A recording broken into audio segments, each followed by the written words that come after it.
Hi, welcome to our video on surface weather observations and reports. So we're going to go through the METAR code, and in this video this will be an overview of the METAR code. I've got several other videos that highlight certain areas of the METAR code, such as I have one on visibility, one on sky condition, one on remarks. This video here will give you an overview, a very quick overview, and then you'll have to look at or have to watch the other videos to get more detailed information. So we'll start out just by looking at the METAR code in general. One particular METAR right there, this one's for KICT. It has, of course, contractions, numbers, letters, and they follow a certain sequence all the time. And you can break down any particular METAR into two general parts. Number one is the main body of the report.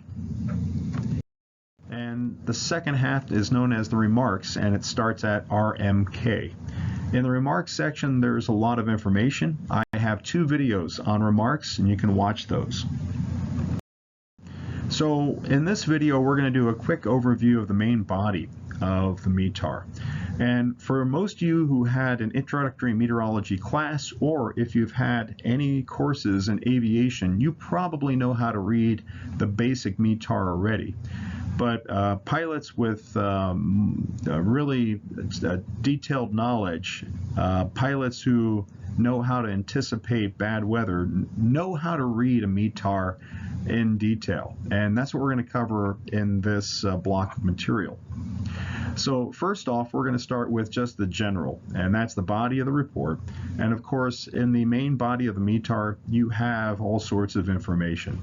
And I'm not going to read all of that, but you're probably familiar with that, such as the type of report, station ID, yada, yada, yada. We're going to go through each item here now.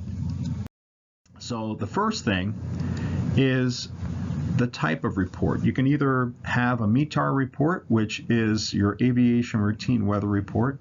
In other words, this is a routine report which is made every hour, an observation that's made every hour. Or you can have a special observation, and a special observation is made whenever special criteria have been met. And that can occur anytime. It can occur right after you put out a METAR or before you're about to put out a METAR. But METARs are routine, and normally they are put out every hour, whereas specials may happen many times an hour. So METARs start out first off telling you whether it's a METAR specie. Many times you won't see that. Many times that will be cut off, and you'll only have the four-letter identifier to start the METAR. And the four-letter identifier tells you the location in the world, and then also the specific location. So typically the first one letter or two letters, depending upon where you live, tell you about the country code. And then after that, the next three or two letters tell you the actual station. Here are all the different country codes, and it's not necessarily just country, but also regions. Sometimes they have several countries that make up one region. For example, in Europe, you may see for Norway, England, and Finland, and Denmark, E. And for the United States, though, the contiguous United States, we just have K. Next comes the date and time group. The first two numbers are the date, and that is the date of the month. They don't really give you the month, just the date. After that comes four numbers, and those four numbers represent the time. And the time, of course, is in UTZ or Zulu time. Of course, if it is a routine METAR, it'll typically be made between 45 minutes to the hour all the way to the top of the hour. So that's 15 minutes where they have those observations. At Grand Forks, the observations come out at 53 minutes after the hour. After that, you'll see a report modifier if the report needs to be modified. And there are a couple of things you'll see in there. The first thing is auto. If the observation is made entirely by an automated machine, an ASOS or an AWOS machine, then it will have auto in it, AUTO. If there is a human weather observer that helps augment the observations, they will pull that out. You will not see auto. So the auto means the observation was made entirely by the machine.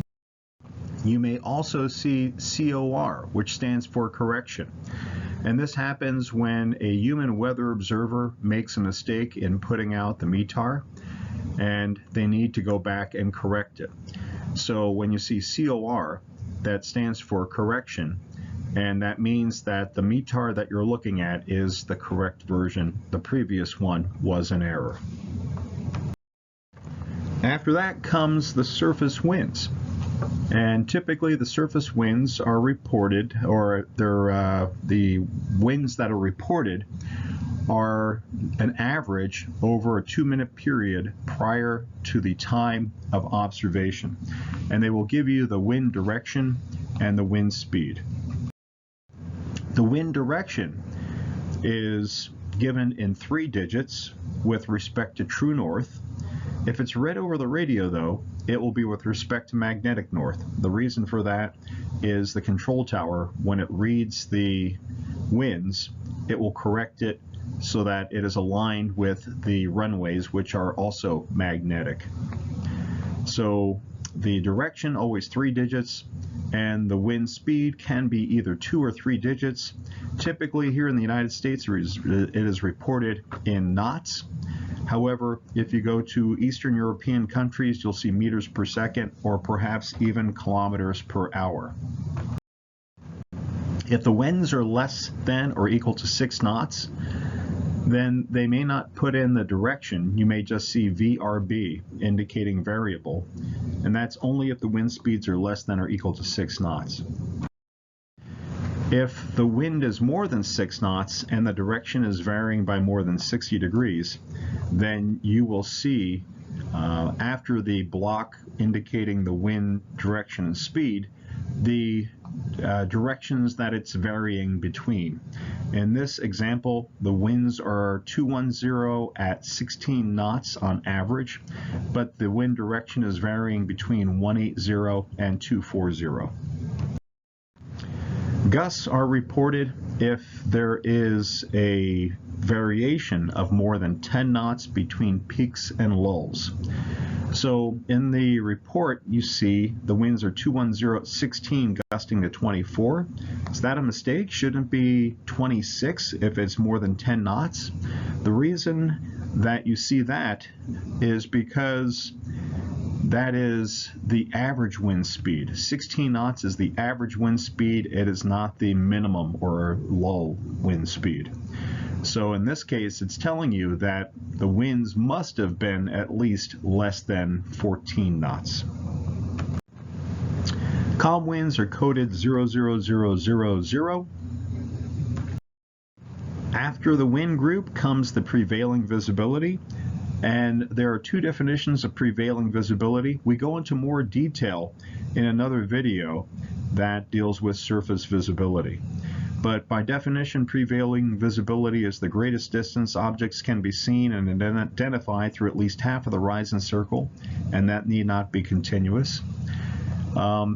Usually the maximum visibility that you see reported there is 10 miles, and it's always reported in statute miles. Another definition of prevailing visibility is the visibility that is considered representative of the visibility conditions at the station. Runway visual range is reported if there is a transmissometer that is able to report the runway visual range. Runway visual range is an instrument-derived value of visibility measured in feet typically, representing the distance that a pilot can see down the runway, the horizontal distance a pilot can see down the runway. Typically, RVR is reported if the visibility is less than 1 mile, and you will start to see for a particular runway, the runway visual range reported. In this case, you're looking at runway 21, and the slash, after the slash, it gives you the actual visibility. In this case, it's 1,600 feet. Runway visual range is given in increments of either 100, 200, or 500 feet, depending upon the range. And it's not reported lower than 600 feet and not greater than 6,000 feet. They'll use an M to indicate it's less than 600 and a P to indicate it's greater than 6,000. And as I mentioned, they indicate the runway. You might see the left, right, or center runways, and of course the visibility is always reported in feet. And in Canada, they use U, D, and N to indicate if it's going up, down, or changing. Here in the United States, we just use V to indicate that it's varying between two values. After runway visual range comes the significant weather. And the significant weather uses contractions and symbols to indicate the type of weather that is occurring. I have a separate video that goes through significant weather that you can watch, but it's the weather that's present at the station that's occurring at the time of observation. And they use qualifiers and weather phenomena contractions. After that comes sky condition. I have a separate video for sky condition also, but sky condition is always measured in feet above the ground, and it takes into account the celestial dome. What we mean by celestial dome is the amount of sky that can be seen by a weather observer, and it does not include mountains or other obstructions. The amount of clouds is counted and measured in octaves or eighths of the sky, so they try and estimate how much of the sky is covered by clouds or other obscuring phenomena, and it uses the summation principle. We go through the summation principle in another video called Sky Condition. But you've probably seen this or are familiar with this, the contractions that they use in octaves: few, scattered, broken, overcast, clear, and then also you may see vertical visibility. After that comes the temperature and dew point. Temperature and dew point are always measured in Celsius. If there is a negative temperature, it will be indicated by an M in front of the temperature or the dew point. There's a quick conversion to go from Celsius to Fahrenheit. After that, altimeter setting is reported. Typically in the United States, it's reported in inches of mercury, but you may see hectopascals elsewhere. And then finally, remarks are at the end of the METAR, and we have a separate video for remarks.